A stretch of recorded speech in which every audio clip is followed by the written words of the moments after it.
విశాఖపట్నం ఆంధ్రప్రదేశ్ ఈశాన్య తీరంలో యారాడు కొండలు, సింహాచలం కొండలు, మరియు కైలాసగిరి కొండల మధ్యలో ఉంది.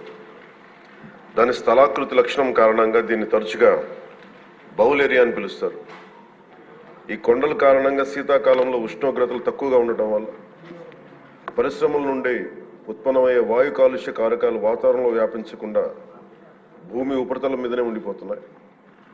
గత కొన్ని దశాబ్దాలుగా విశాఖపట్నం గణనీయమైన పారిశ్రామిక అభివృద్ధిని చవిచూస్తుంది. ఇది పర్యావరణ మరియు కాలుష్య సమస్యలకు దారితీస్తుంది. ఈ నగరంలో ప్రధానంగా వాయు కాలుష్యం ఎక్కువగా ఉంది అధ్యక్ష. 1960 నుండి విశాఖపట్నం పోర్ట్ అథారిటీ, HPCL మొదలైన బహుళ రంగ పరిశ్రమల స్థాపన మరియు వృద్ధి ఈ నగరాన్ని భారతదేశ పారిశ్రామిక పట్టణంలో ఒక ప్రధాన పారిశ్రామిక కేంద్రంగా చేసింది. పారిశ్రామిక వృద్ధి ఫలితంగా చుట్టుపక్కల వాతావరణంలో ధూళి కణాలు, సల్ఫర్ డయాక్సైడ్, నైట్రోజన్ డయాక్సైడ్ ఉద్గారాలు మరియు ఇతర కాలుష్య కారకాల సాంద్రత పెరిగింది. పరిశ్రమలు, ఇతర రంగాల నుంచి వెలువడే కాలుష్యాన్ని నియంత్రించేందుకు ఆంధ్రప్రదేశ్ కాలుష్య నియంత్రణ మండలి అనేక కార్యక్రమాలు, సమర్థవంతమైన చర్యలు చేపట్టి ఎప్పటికప్పుడు కార్యాచరణ ప్రణాళికలను రూపొందిస్తున్నది. ఏపీపీసీబీ యొక్క చొరవ నగరాన్ని సల్ఫర్ డయాక్సైడ్ మరియు నైట్రోజన్ డయాక్సైడ్ కాలుష్యం నుండి విముక్తి చేసింది. అయినప్పటికీ ధూళి కణాల కాలుష్యం ఒక సమస్యగానే మిగిలిపోయింది. 2009 సంవత్సరంలో కేంద్ర కాలుష్య నియంత్రణ మండలి CPCB విశాఖ నగరానికి సంబంధించి సమగ్ర పర్యావరణ కాలుష్య సూచిక సెపి స్కోరును 70.82గా లెక్కించి ఉండవలసిన ప్రమాణం 60 కంటే ఎక్కువగా ఉండడం వలన విశాఖపట్నంను తీవ్ర కాలుష్యం ఉన్న ప్రాంతంగా గుర్తించింది. కేంద్ర పర్యావరణ మరియు అటవీ మంత్రిత్వ శాఖ 13/1/2010 విశాఖపట్నం బౌల్ ఏరియాలో పరిశ్రమల స్థాపనకు మరియు విస్తరణకు మారిటోరియం విధించింది. ఇందువలన ఆంధ్రప్రదేశ్ కాలుష్య నియంత్రణ మండలి పరిశ్రమలు మరియు ఇతర భాగస్వాముల సమన్వయంతో బౌల్ ఏరియాలో ఉన్న పరిశ్రమలకు జాతీయ ప్రమాణాల కంటే ఎక్కువ కఠినమైన ఉద్గార ప్రమాణాలను, ఎమిషన్ స్టాండర్డ్స్ను నిర్దేశించింది.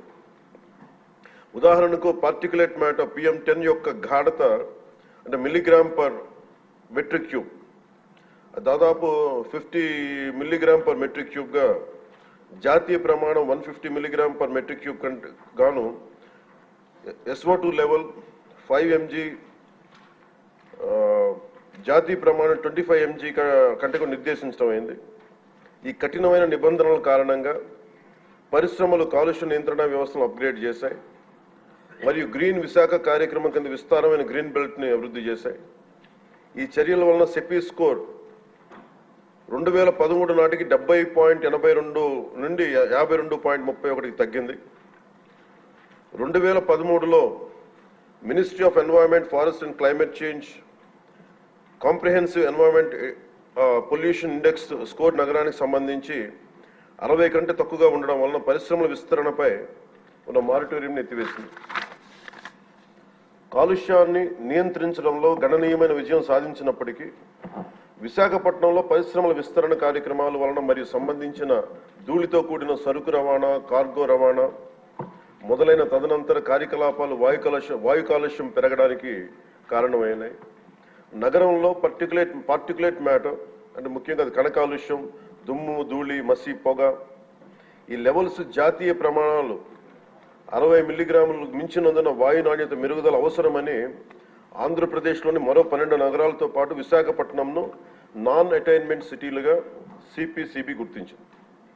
CPCB GVMC, జిల్లా పరిపాలన, రవాణా శాఖ, పరిశ్రమలు, పౌర సరఫరాల శాఖ వంటి సంబంధిత భాగస్వామ్య శాఖల సమన్వయంతో APPCB national clean air program కింద నగరంలో వాయు కాలుష్య స్థాయిలను తగ్గించడానికి కార్యాచరణ ప్రణాళికను రూపొందించింది. ప్రభుత్వం CPCB, APPCB అన్ని భాగస్వామ్య శాఖలచే ఆమోదించిన కార్యాచరణ ప్రణాళిక అమలును నిశ్చితంగా పర్యవేక్షిస్తుంది. పరిశ్రమల నుంచి వెలువడే వాయు కాలుష్య ఉద్గారాలు, పరిశ్రమల కార్యకలాపాలు, పట్టణ అవసరాలకు సంబంధించిన సరుకు రవాణా నుంచి వెలువడే ఉద్గారాలను నియంత్రించేందుకు APPCB పలు చర్యలను చేపట్టింది అధ్యక్ష. అంతేకాకుండా పరిశ్రమలు ఉత్పత్తి చేసి వ్యర్థ జలాలను శుద్ధి చేయడానికి తగిన సామర్థ్యం కలిగిన ఎఫ్లూయెంట్ ట్రీట్మెంట్ ప్లాంట్లను ఏర్పాటు చేయడానికి ఏపీపీసీబీ పరిశ్రమలను నిశితంగా పర్యవేక్షిస్తున్నది. విశాఖపట్నం నగరంలో ఉత్పత్తి అయ్యే మురుగునీటిని జీవీఎంసీ నిర్మించిన 5 మేజర్ సువేజ్ ట్రీట్మెంట్ ప్లాంట్స్ని 13 మినీ ఎస్టీపీలను మళ్లించడంతో పాటు నిర్దేశిత ప్రమాణాలకు అనుగుణంగా ఎస్టీపీ అవుట్లెట్ వద్ద కాలుష్య స్థాయిని పర్యవేక్షించడం ద్వారా నీటి కాలుష్యానికి అవకాశం లేకుండా వీలు కల్పిస్తూ ఉంది. జీవీఎంసీలో ఉత్పత్తి అయ్యే మున్సిపల్ ఘన వ్యర్థాలను వేస్ట్ ఎనర్జీ ప్లాంట్ శుద్ధి చేసి 15 మెగావాట్ల విద్యుత్తును ఉత్పత్తి చేస్తున్నారు అధ్యక్ష. దీనిని కాపులుప్పాడలో జిందాల్ అర్బన్ వేస్ట్ మేనేజ్మెంట్ ఏర్పాటు చేసింది. ఇది బహిరంగ ఘన వ్యర్థాల దహనం మరియు మున్సిపల్ సాలిడ్ వేస్ట్ డిస్పోజల్ సమస్యను తొలగించింది. విశాఖపట్నం నగరంలో కాలుష్య స్థాయిలను తగ్గించడానికి మరిన్న నివారణ చర్యలు చేపట్టడానికి కాలుష్య మూలాలు మరియు సంబంధిత కాలుష్య కారకాలను సవివరంగా గుర్తించడానికి ఒక సోర్స్ అపాయింట్మెంట్ స్టడీని విశాఖపట్నంలో ఆంధ్ర విశ్వవిద్యాలయానికి అప్పగించడం అయింది.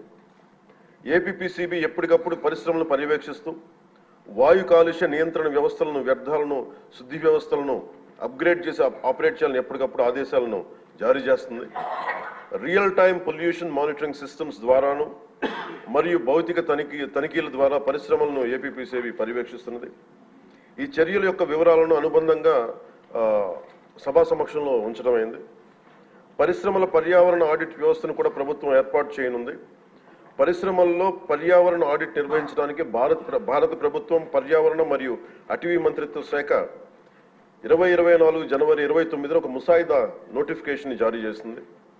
పర్యావరణ సుస్థిరత మరియు పరిశ్రమల వృద్ధికి నిబద్ధతలో భాగంగా పర్యావరణ చట్టాన్ని పాటించేలా చూడటానికి మరియు మెరుగుదల అంశాలను గుర్తించడానికి ఏపీపీసీబీ పరిశ్రమల్లో క్రమం తప్పకుండా పర్యావరణ ఆడిట్ నిర్వహిస్తున్నది.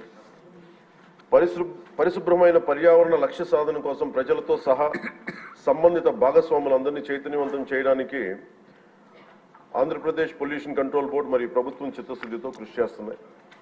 స్వచ్ఛమైన గాలి, స్వచ్ఛమైన నీరు, భవిష్యత్ తరాల శ్రేయస్సు కోసం సురక్షిత పర్యావరణ పద్ధతులతో రాష్ట్రాభివృద్ధి కట్టుబడి ఉన్నాం.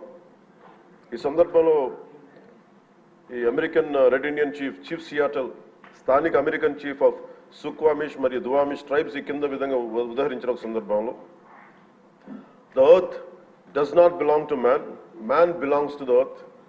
We don't inherit the earth, but we borrow it from our children. ఆయన మాటలు సమస్త జీవరాశుల పరస్పర అనుసంధానాన్ని, భావితరాల కోసం ప్రకృతి ప్రపంచాన్ని గౌరవించడం, పరిరక్షించడం యొక్క ప్రాముఖ్యత నొక్కి చెప్తాను. Thank you. చాలా ఇంపార్టెంట్ క్వశ్చన్ అండి. మినిస్టర్ గారు కూడా చాలా వివరంగా చెప్పడం జరిగింది. వంశీకృష్ణ గారు, మీరు ఎవరైనా మాట్లాడి సూచన చేయండి సార్, ఏదో కొత్తగా సూచన చేయండి. వివరణ బాగా ఇచ్చారు కాబట్టి టైం పడుతుంది.